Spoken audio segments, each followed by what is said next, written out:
Bonjour à tous et bienvenue sur ma chaîne.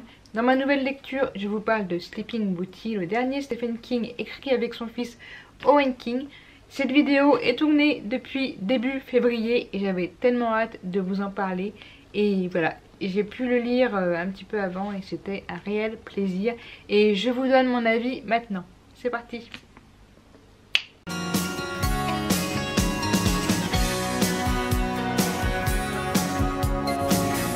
Donc Sleeping Beauty, qui est un livre que Stephen King a écrit avec son fils Owen King.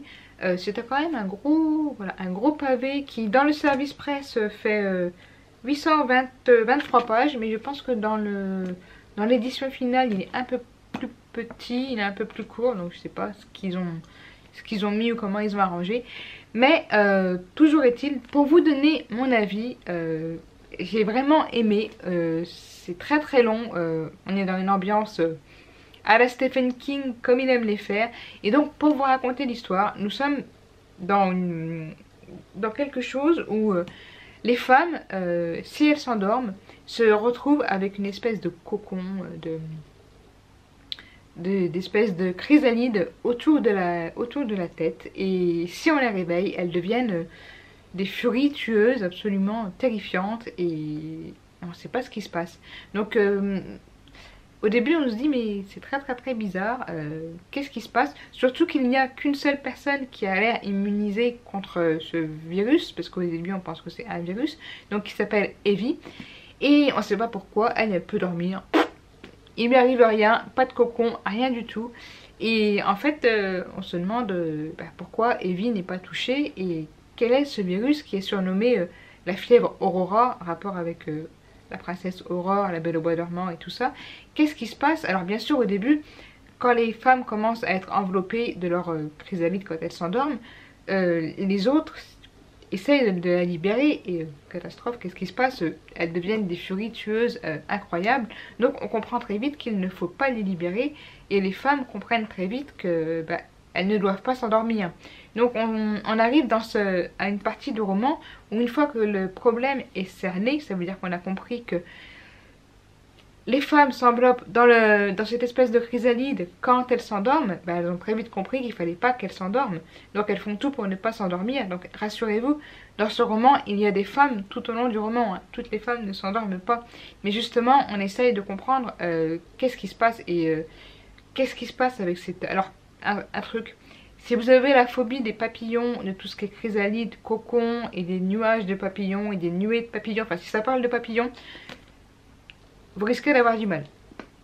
Voilà, parce que ça parle aussi beaucoup de papillons et il y a beaucoup de scènes où on parle de chrysalide, de nuées de papillons, de nuages de papillons, d'essaims de papillons.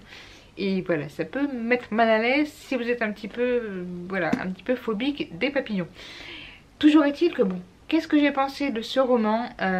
Alors il est très très très immersif, évidemment il est très dense, il se passe à plusieurs endroits, notamment dans une prison pour femmes. Donc vous imaginez une prison pour femmes où la majorité des femmes se transforment en chrysalide, mais pas que, tout le monde est touché, les enfants, les bébés, tout le monde est touché. Donc on arrive à un point de la lecture où le but c'est de protéger les personnes qui ont été prisonnières, qui se sont endormies, pour que personne ne les libère, pour que le cocon ne se fragilise pas, et pour les femmes de ne pas s'endormir, donc de faire tout pour ne pas s'endormir et ne pas succomber et ne pas se transformer. Et donc il y a des clans qui se forment. On est un peu dans le parallèle, c'est vraiment pour faire le parallèle des clans et des stratégies. On est un peu dans la parallèle à la Walking Dead, donc il y a des moments où c'est très lent, voilà, il y a des moments où il se passe pas grand chose. Ça m'est arrivé de lire plus de 200 pages et il s'était passé des trucs, mais il s'était pas passé grand chose. Mais pour moi c'est essentiel au roman, ça fait partie de ce qui se passe quand quelque chose d'imprévu et de déroutant arrive.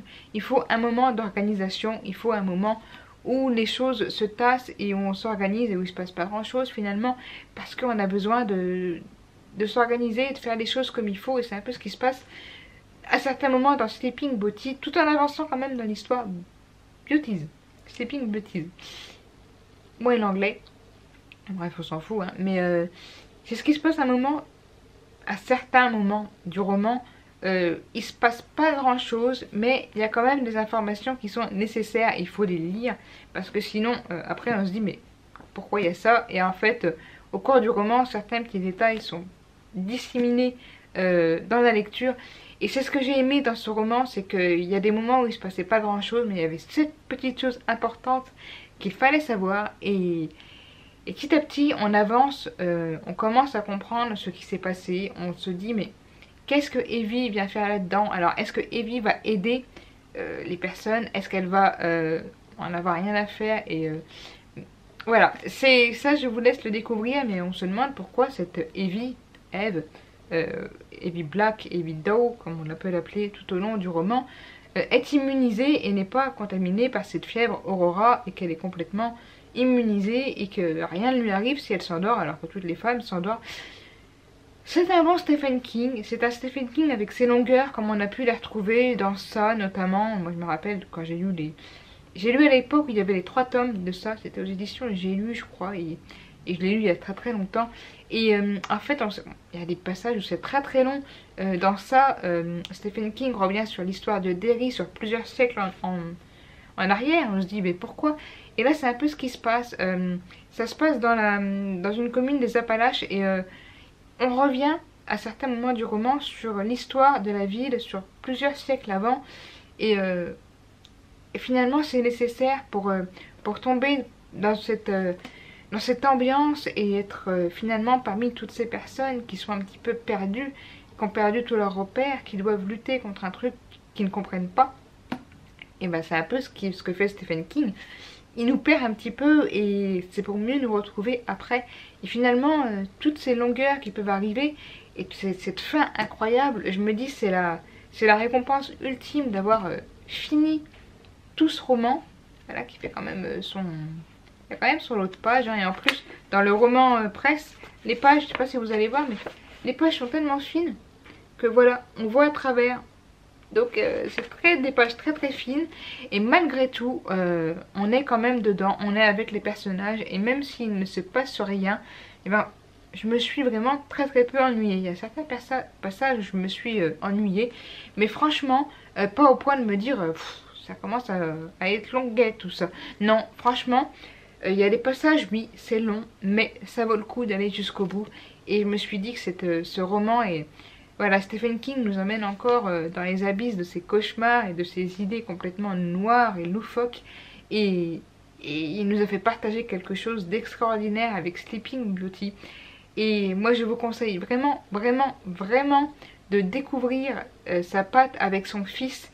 Parce que les deux font un mélange de quelque chose qu'on a vu quand même pas souvent chez Stephen King. On sent bien que le style a un petit peu changé, que son fils Owen y a mis sa patte dans les pages. Et voilà, ça fait un roman un petit peu différent, mais qu'on aime tout autant retrouver le style et la patte de Stephen King. Voilà, je vais pas... Vous avez vu, hein, je ne vous ai rien divulgué du roman parce que je veux vous laisser le découvrir entièrement. Je veux que vous sachiez pourquoi, comment, qu'est-ce qui se passe, c'est quoi ces cocons, qu'est-ce que Evie vient foutre là-dedans, pourquoi elle est immunisée, comment les clans s'organisent. Dans la prison pour femmes, comment ça se passe? Parce qu'il y a beaucoup de femmes, hein, donc beaucoup de personnes susceptibles de se transformer. Comment ça va se passer? Comment ils vont s'organiser pour survivre, pour lutter, pour protéger les personnes qui sont dans les cocons? Parce qu'il faut les protéger, vous le saurez pourquoi au cours du roman. Comment ça va se passer? Il y a aussi des bébés qui sont atteints, donc comment les protéger? C'est des choses très très très... Voilà, on est pris là-dedans, on a envie de savoir comment ça va se passer.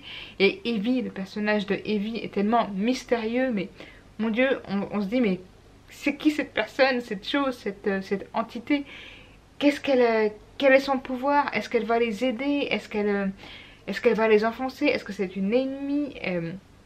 Est-ce qu'elle va apporter des réponses? Enfin, tout au long du roman, on se dit mais... Comment ça va se finir? Comment ça va se finir? Et on n'a qu'une envie de savoir. Et au fur et à mesure du roman, on a des petites clés. Et c'est ce qui nous pousse à avancer. Parce qu'au fur et à mesure du roman, on suit, on a des informations qui nous poussent à comprendre. On n'a qu'une envie, c'est de continuer. Et voilà, moi c'est ce qui s'est passé. Et j'ai eu mettre 4 jours pour lire les 800 pages. Donc c'est pour vous dire que, voilà, s'il y avait eu des longueurs ou si ça m'avait un petit peu ennuyé, je ne l'aurais pas dévoré en 4 jours. En tout cas, j'espère franchement que vous allez l'apprécier autant que je vais l'apprécier. Et je n'ai qu'une seule chose à vous dire. Ça m'étonnerait que ce Stephen King vous déçoive. J'ai vu certaines vidéos américaines où il est déjà sorti, où les gens ont dit qu'il était peut-être un peu long pour l'histoire. Alors après, c'est un débat, voilà, sachant que c'est quelque chose où le monde est amené à être ralenti, parce que ça se passe dans le monde entier, mais ça se concentre surtout dans la ville des Appalaches, mais le monde est quand même amené à être ralenti, donc les longueurs sont un peu normales, c'est des groupes qui s'organisent pour survivre, donc c'est aussi normal. Donc les longueurs ne sont pas gênantes, c'est vrai qu'elles peuvent parfois être un petit peu pénibles, c'est un mot fort, mais elles peuvent parfois, oui, traîner un petit peu, mais ça ne dure jamais, et c'est jamais au point de vouloir abandonner. Et voilà, moi je vous conseille que de persister si des fois vous le trouvez un peu long. Et j'ai vraiment, vraiment beaucoup aimé retrouver Stephen King avec son fils pour la première fois. Je trouve qu'ils ont fait un travail vraiment génial, l'histoire était prenante. On s'est retrouvé avec un nœud à l'estomac à se dire mais oh là là, si ça m'arrivait, voilà, si imaginez que vous vous endormiez et que vous vous réveillez avec un cocon autour du visage sans comprendre ce qui vous arrive et d'où ça vient. Il y a beaucoup aussi de rapports avec la nature. Petit dernier point important. Donc voilà, si vous aimez le rapport avec la nature, il en est beaucoup question dans ce Stephen King. Voilà, sur le coup je vais m'arrêter là. C'était pas évident de faire court avec un roman aussi gros, aussi dense et aussi fourni. Et en même temps, en vous en disant très peu, en vous en disant. Ouais. Ça veut dire qu'il est temps que je m'arrête. Bref, pour vous en dire le moins possible, mais pour vous intriguer, pour vous donner envie de le lire. Parce que franchement, moi, dès que je l'ai lu, j'ai abandonné ma lecture en cours pour le commencer et j'ai pas regretté. Et j'étais très contente de pouvoir le commencer. Et c'est, voilà. Stephen King et Owen King m'ont emmené dans leur univers et ça l'a fait. Et je n'ai qu'un conseil. Lisez-le et je pense que vous serez très surprise du duo Stephen King-Owen King. Voilà, comme d'habitude, dites-moi ce que vous en avez pensé puisque je tourne cette vidéo début février mais elle sortira le 7 mars.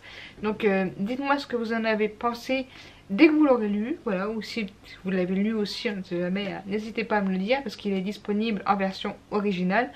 Si vous avez été déçu aussi, si vous êtes partie des personnes qui ont été déçues, bah dites-le moi aussi, hein, comme je le dis à chaque fois, on est là pour discuter et échanger nos avis. Et en attendant, bah moi je vous dis à très vite pour une prochaine vidéo. Bye. Ah oui, et n'oubliez pas, je suis fatiguée. Always keep fighting. Bye.